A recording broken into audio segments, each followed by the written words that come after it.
nanti lebih dari 1 hari pun itu nggak akan bisa teman, dikarenakan semua itu nanti datanya itu akan tersinkron dengan data yang ada Dukcapil ya. Baiklah sobat-sobatnya, teman-teman THK2 maupun juga tenaga honorer yang ada di instansi pemerintah kedepannya ini wajib untuk melakukan pendataan non ASN ya. Dan berikutnya adalah nanti alurnya. Ada nanti yang akan dilakukan oleh operator instansi dan juga ada yang harus dilakukan oleh masing-masing honorer.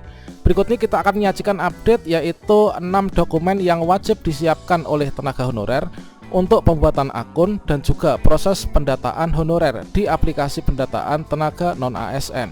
Dan juga teman-teman akan diberikan gambaran proses pendataannya nanti bagaimana. Silahkan simak video ini sampai selesai. Namun sebelum kita lanjutkan, perlu saya ingatkan bagi teman-teman yang mungkin baru pertama kali menemukan channel ini, silahkan klik tombol subscribe-nya dan aktifkan notifikasi loncengnya, sehingga nanti jika ada update video terbaru, teman-teman tidak akan ketinggalan informasi. Baiklah sobat-sobatnya, untuk yang pertama terkait tentang syarat ya. Untuk syarat teman-teman yang bisa ikut pendataan di tenaga non ASN tahun 2022 inilah merujuk dari surat edaran dari Menpan RB nomor B1511 MSM 0100/2022 tertanggal 22 Juli 2022 tentang pendataan tenaga non ASN.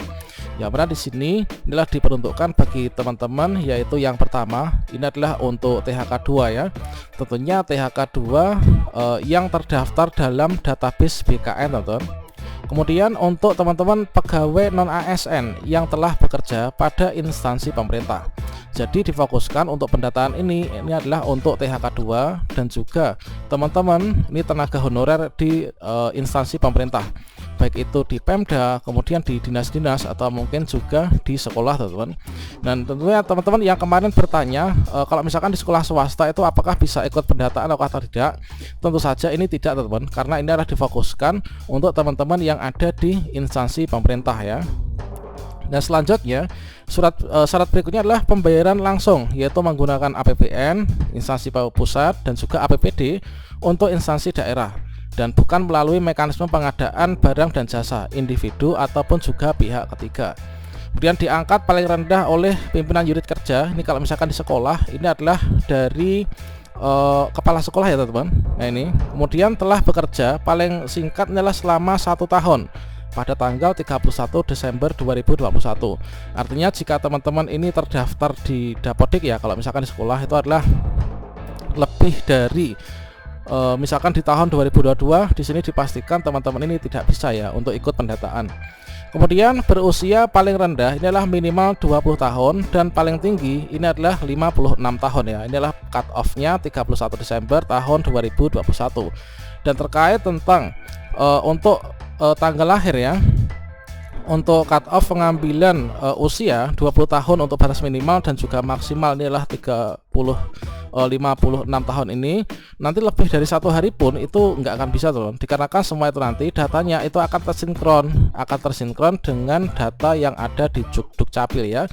Itu secara online. Ini sama halnya dengan kita ketika membuat akun di SSC ASN. Berikutnya terkait tentang data listing THK2 dan pelaporan THK2 yang meninggal atau berhenti dan sudah nggak aktif lagi, ini akan diberikan melalui aplikasi pendataan tenaga non ASN. Nah berikutnya ini adalah seperti yang kita kutip dari paparan BKN ya beberapa waktu yang lalu.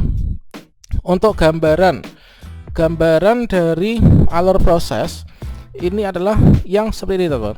Nah ini adalah untuk alur prosesnya. Tentunya nanti ada hal-hal yang wajib dilakukan oleh instansi, oleh operator atau admin instansi ya. Dan juga setelah nanti dilakukan oleh penginputan data, nanti ada 3 hal yang wajib dilakukan oleh kita, yaitu tenaga honorer ya atau tenaga non ASN. Ini ada 3 hal ini yang kita lakukan.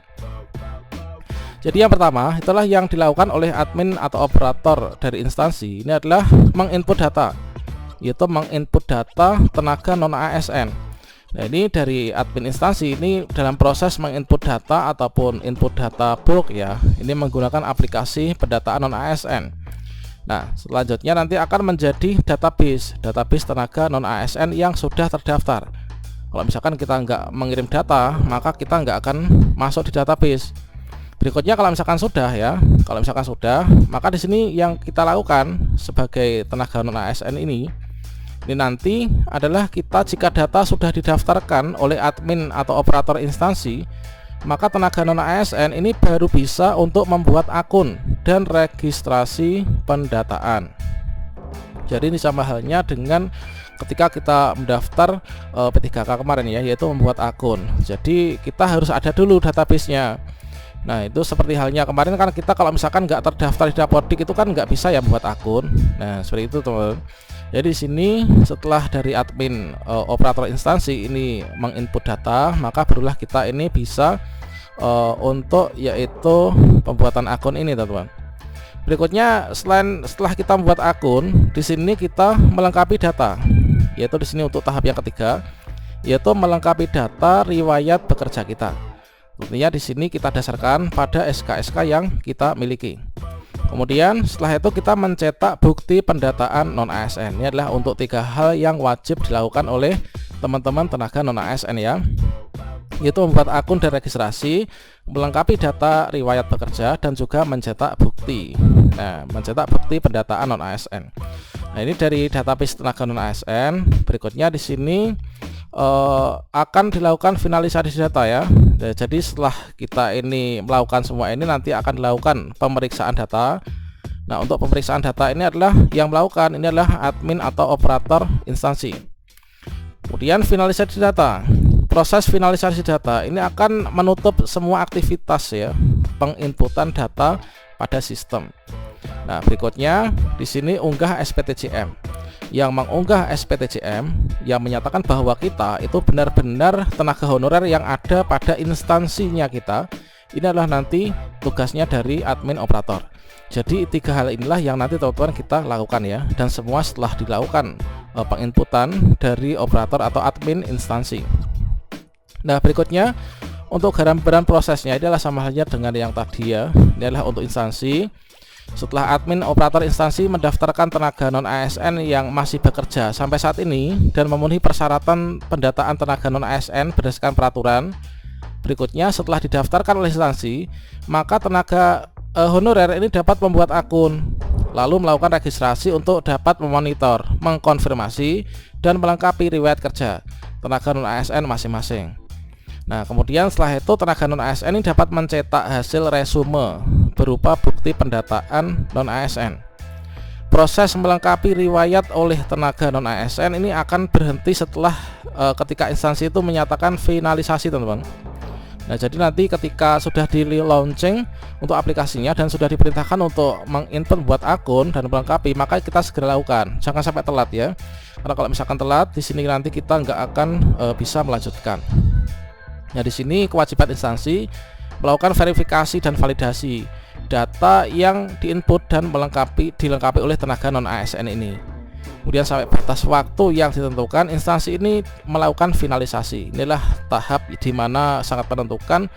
Kita nanti pastikan untuk penginputan data ini harus benar ya, karena kalau udah difinalisasi ini kita sudah nggak bisa apa-apa. Kemudian instansi wajib mengunggah SPTJM. Nah, ini surat pertanggungjawaban mutlak sebagai hasil akhir pendataan non ASN. Ini adalah untuk gambaran prosesnya adalah seperti itu. Lautnya ini adalah seperti halnya yang tadi telah kita bahas di depan ya, hal yang dilakukan oleh admin instansi. Kemudian untuk tenaga non ASN ini yang perlu dilakukan yaitu registrasi kan. Yang pertama registrasi akun dan pendaftaran pada pendataan non ASN yang bertujuannya itulah untuk kita tuh mengkonfirmasi keaktifan sebagai tenaga non ASN. Kita melengkapi atau menyesuaikan data yang diinput oleh admin. Manakala data yang diinput admin itu ada kekeliruan, kita wajib membetulkannya. Nah, ini melengkapi riwayat kerja sebelumnya. Nah, ini kita lengkapi ya, riwayat kerja sebelumnya. Kemudian bagi tenaga non ASN yang datanya nih kok belum terdaftar, belum terinput, kita nggak bisa buat akun, maka kita dapat melaporkan kepada admin instansi pendataan non ASN untuk didaftarkan, dan barulah kita nanti bisa membuat akun, teman-teman. Jadi untuk alurnya itu adalah seperti itu. Nah, selanjutnya untuk dokumen kelengkapan yang kita siapkan apa? Ini adalah untuk instansi. Untuk instansi menyiapkan dokumen-dokumen ini ya, tentunya saat ini teman-teman mungkin sedang diminta ya untuk mengumpulkan SK-SK-nya, kemudian bukti pembayaran, kemudian ijazah dan lain sebagainya melalui form Excel yang dibagikan oleh masing-masing instansi. Nah, itu nanti adalah tujuannya itu untuk membuat database itu. Setelah itu barulah kita nanti bisa membuat akun, konfirmasi, dan juga mencetak bukti ya pendataan. Nah, selanjutnya terkait tentang berkas kelengkapan yang kita siapkan sebagai tenaga honorer. Nah, ini adalah yang ini ya. Nah, tenaga non ASN ini ketika membuat akun ini kita siapkan yaitu yang pertama, nah, kartu tanda penduduk, supaya nanti kita nggak keliru ya untuk menginputnya, jangan-jangan namanya keliru, tanggal lahirnya keliru dan lain sebagainya, itu nanti akan fatal. Jadi kita siapkan berkasnya. Yang pertama ini adalah kartu tanda penduduk, yang kedua inilah pas foto yang terbaru, kemudian ijazah pendidikan yang dimiliki saat ini yang kita siapkan. Kemudian ketika kita registrasi dan melengkapi riwayat lampau, ini adalah ini yang diperlukan, yaitu SK setiap periode bekerja, ini kita lengkapi.